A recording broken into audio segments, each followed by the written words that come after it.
प्रदेश में एक बार फिर से मॉनसून ने तबाही मचाई है। प्रदेश के अलग अलग इलाकों में बादल फटने से जान और माल का नुकसान हुआ है। प्रदेश में राहत और बचाव कार्य चल रहा है, साथ ही राजनीति भी जारी है। भाजपा ने प्रदेश सरकार पर आपदा के लिए पहले से तैयार न रहने और लोगों तक समय में मदद न पहुंचाने के आरोप लगाए। अब हिमाचल भाजपा मीडिया विभाग के प्रभारी और विधायक रणधीर शर्मा ने वर्तमान कांग्रेस सरकार के खिलाफ मोर्चा खोल दिया है। हिमाचल भाजपा मीडिया विभाग के प्रभारी और विधायक रणधीर शर्मा ने कहा कि प्रदेश आपदा से भारी नुकसान हुआ है। उन्होंने कहा कि इस संकट की घड़ी में भाजपा प्रदेश सरकार के साथ खड़ी है। रणधीर शर्मा ने कहा कि भाजपा प्रदेश अध्यक्ष राजीव बिंदल, पूर्व मुख्यमंत्री जयराम ठाकुर समेत भाजपा नेताओं ने आपदा प्रभावितों के बीच जाकर लोगों को दिलासा दिया और प्राथमिक सहायता भी उपलब्ध करवाई। उन्होंने कहा कि भाजपा आपदा पर राजनीति नहीं करना चाहती, मगर प्रदेश सरकार तेजी से लोगों तक मदद नहीं पहुंचा पा रही है। उन्होंने कहा कि पिछले साल आपदा में हुए नुकसान के बाद अब तक लोगों की मदद नहीं हुई। रणधीर शर्मा ने कहा कि सरकार ने पिछली आपदा से कुछ नहीं सीखा। विधानसभा में इस पर चर्चा हुई, लेकिन आपदा को लेकर सरकार ने पहले से तैयारी नहीं की। वहीं इस दौरान हिमकेयर योजना को लेकर भी रणधीर शर्मा ने कांग्रेस पर निशाना साधा है। उन्होंने कहा कि प्रदेश की वर्तमान सरकार लगातार जनविरोधी फैसले ले रही है। उन्होंने कहा कि इन्हीं जनविरोधी नीतियों के चलते पार्टी में विस्फोट हुआ और सरकार के लोग उन्हें छोड़कर चले गए। रणधीर शर्मा ने कहा कि कांग्रेस ने 300 यूनिट मुफ्त बिजली देने का वादा किया, लेकिन 125 यूनिट मुफ्त बिजली भी लोगों से छीन ली। रणधीर शर्मा ने कहा कि हिमकेयर योजना के तहत 149 निजी अस्पतालों को रजिस्टर किया गया था। उन्होंने कहा कि नियमों और प्रक्रिया के तहत इन अस्पतालों को रजिस्टर किया गया। उन्होंने कहा कि अगर निजी अस्पतालों में गड़बड़ी है तो सरकार उसकी जांच करे और दोषियों को सजा दे। भारतीय जनता पार्टी आपदा की इस घड़ी में जहां प्रभावित लोगों के साथ खड़ी है, प्रदेश की जनता के साथ खड़ी है, वहीं प्रदेश की सरकार जो इन प्रभावितों के हित में काम करेगी उसके लिए भी सहयोग देने के लिए तैयार है। जिस दिन से आपदा आई है, सरकार अपने स्तर पर काम कर रही है, परंतु भारतीय जनता पार्टी भी अपनी सामाजिक भूमिका इसमें अदा कर रही है।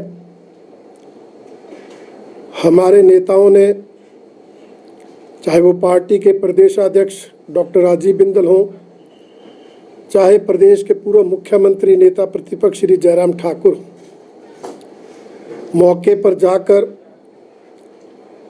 प्रभावितों से मिलकर ढांढस बंधाने का काम, सांत्वना देने का काम किया है और कुछ राहत सामग्री वितरित करके भी उनकी सहायता करने की कोशिश की है, जो इस बात को दर्शाता है कि भारतीय जनता पार्टी हर विषय पर राजनीति नहीं करती और खासकर आपदा पर तो राजनीति करना ही नहीं चाहती, क्योंकि ऐसे समय में जब दुखद मौतें हुई हो, लोगों के घरों के घर, गांव के गांव उजड़ गए, तो सरकार का सहयोग देना, प्रभावितों की मदद करना, यही हमारा धर्म है जिसे भारतीय जनता पार्टी निभा रही है। मेरा इस प्रेस वार्ता के माध्यम से माननीय मुख्यमंत्री जी से, सरकार के कर्णधारों से ये निवेदन है कि वो सरकार की तरफ से राहत कार्यों में तेजी लाए, प्रभावितों को यथासंभव सहायता देने की कोशिश की जाए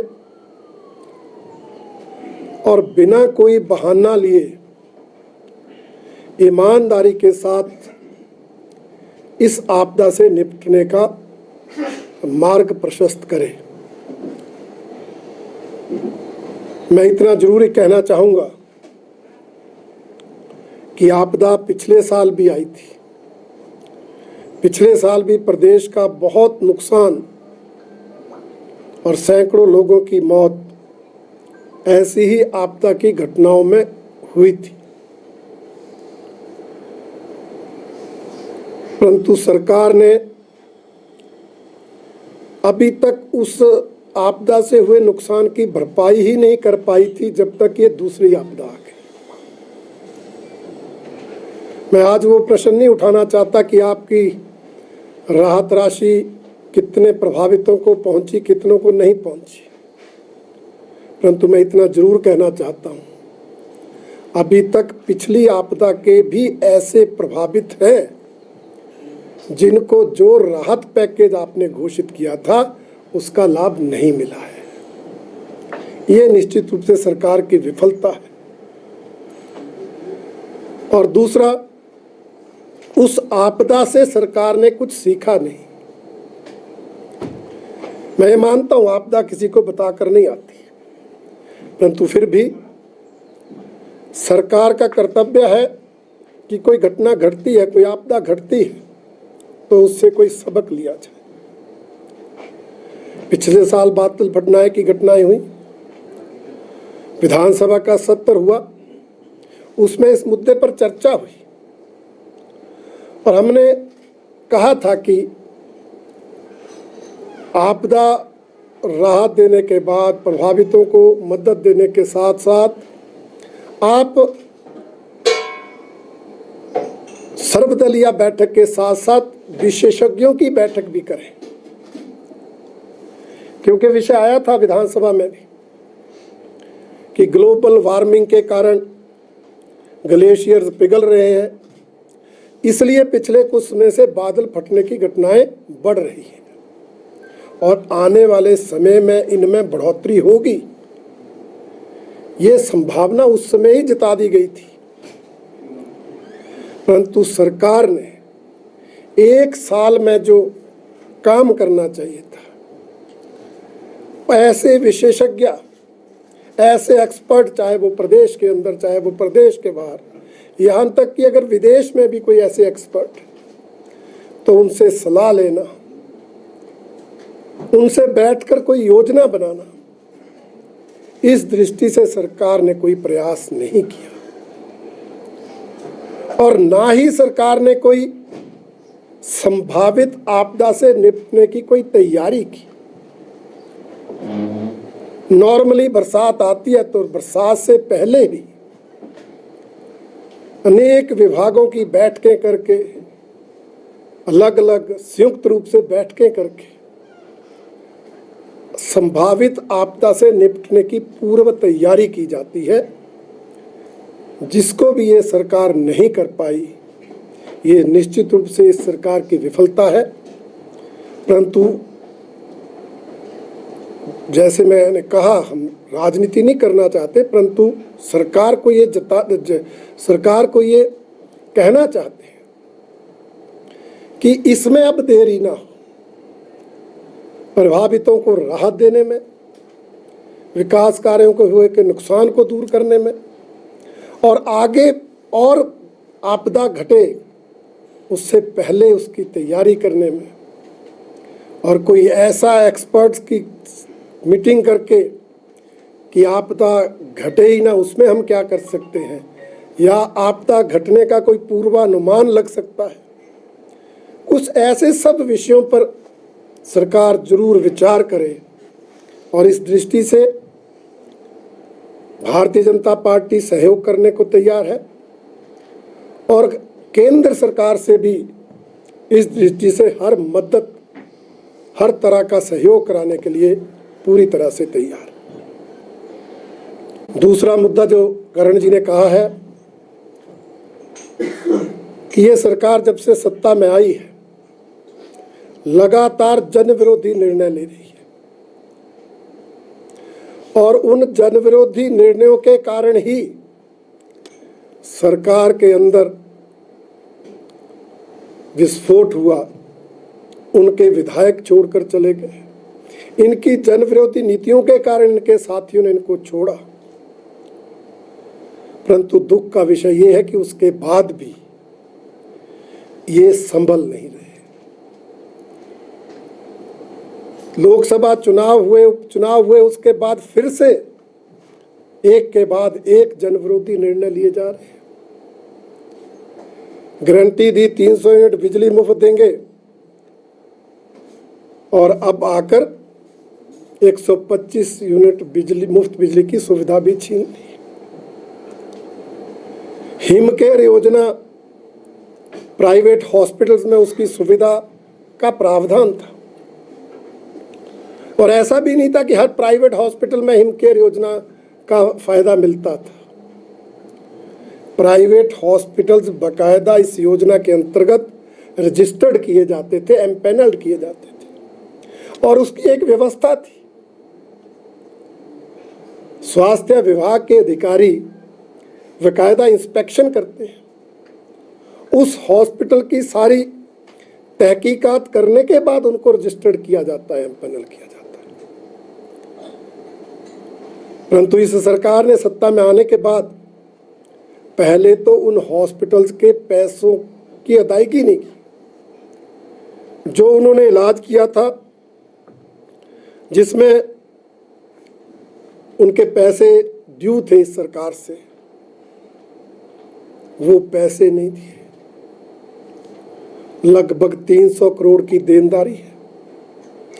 149 प्राइवेट हॉस्पिटल्स हिमकेयर योजना के अंतर्गत एम्पैनल्ड थे, परंतु सरकार ने वो सुविधा वापस ली।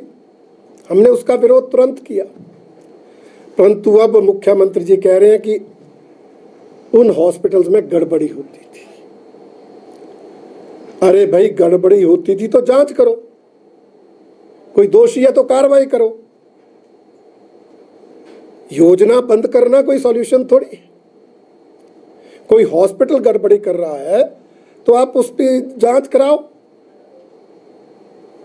दोषी है तो कार्रवाई करो। अब आयुष्मान योजना में लगा केंद्र सरकार को कहीं गड़बड़ी हो रही है तो उन हॉस्पिटल्स की जांच हुई। अब जांच चल रही है, गड़बड़ी पाई जाएगी तो उसमें जो है कार्रवाई की जाएगी। परंतु एकदम से आपने सुविधा वापस ले लेना, ये जन विरोधी है। बहुत से ऐसे क्षेत्र हैं, खासकर सीमावर्ती एरिया के, जिनको सरकारी हॉस्पिटल दूर पड़ते हैं, प्राइवेट हॉस्पिटल नजदीक पड़ते हैं। इसलिए प्रदेश की जनता से ये सुविधा छीनना सरासर जनता के साथ अन्याय है। भारतीय जनता पार्टी इसका कड़ा विरोध करती है और ये मांग करती है कि अगर किसी प्राइवेट हॉस्पिटल ने कोई गड़बड़ी की है तो सरकार स्वतंत्र है, जांच कराए, दोषी है तो कार्रवाई करे, परंतु प्राइवेट हॉस्पिटल्स को में ये सुविधा जारी रखे, ये मांग भारतीय जनता पार्टी करना चाहती है। ये आपदा के दौरान आप कह रहे हैं कि खुद तैयारियां भी सही तरीके से नहीं की। बुजुर्गों का काम है बच्चों की पीठ थपथपाते रहो। रणजीत जी, आपने कहा कि आपदा को लेके राजनीति नहीं होनी चाहिए, पर आरोप ये भी लगता है कि जो आपदा के लिए राशि आनी है उसका आंकड़ा नहीं बताती केंद्र सरकार कितना दे रही है। देखिए, केंद्र सरकार ने पिछले साल SDRF, NDRF की अलग अलग किस्तों में 1782 करोड़ प्रदेश सरकार को दिए। ये तो विधानसभा के अंदर का जवाब है। और उसके अलावा सरकार ने कहा हमारे लोग बेघर हो गए, तो पुनर्वास के लिए 11,000 आवास प्रधानमंत्री आवास योजना में अलग से दिए गए, जो हिमाचल के कोटे के नहीं थे। इन्होंने कहा हमारी सड़कें टूटी हैं, 274 सड़कों को प्रधानमंत्री ग्राम सड़क योजना फेज 3 में 2643 करोड़ रुपए दिया गया। आप जो प्रोजेक्ट रखेंगे उस पर पैसा सरकार देगी। आप अगर बोलेंगे सीधा आपको पैकेज मिल जाए और आप उससे अपनी गारंटियां पूरी करो, तो ऐसा नहीं होता। इस बजट में भी हमारी केंद्रीय वित्त मंत्री ने स्पष्ट रूप से कहा है कि हिमाचल प्रदेश को आपदा के कारण जो नुकसान हुआ है उसके इंफ्रास्ट्रक्चर के लिए, रिहैबिलिटेशन के लिए, पुनर्निर्माण और पुनर्वास के लिए सहायता की जाएगी।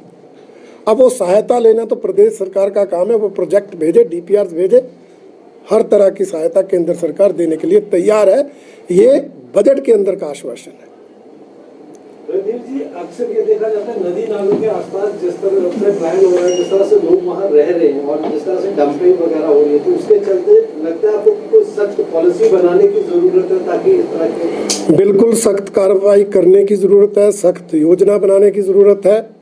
हमने तो पिछले साल विधानसभा में भी कहा था, आप लोगों को याद होगा, कि ये खनन साइंटिफिक ढंग से हो। खनन जरूरी भी है जो खड्डों में होता है, परंतु जरूरत से ज़्यादा खनन आपदा को निमंत्रण देता है। परंतु सरकार ने खनन पर कोई नीति नहीं बनाई और जो नीति है उसको सही से इम्प्लीमेंट नहीं किया। परिणाम आप देख रहे हैं। मैं कुछ बोलना नहीं चाहता किन किन लोगों के चालान हो रहे हैं। पिछली बारी जो नदी नालों के किनारे मकान ना बने, इस पर सरकार योजना लाए। हम सहयोग देने को तैयार हैं। जनता में जन जागरण करने की भी आवश्यकता है और सरकार की तरफ से कोई ना कोई ठोस कानून, कोई ना कोई ठोस नीति बनाने की भी आवश्यकता है। सरकार पहल करे, हम साथ देने को तैयार हैं।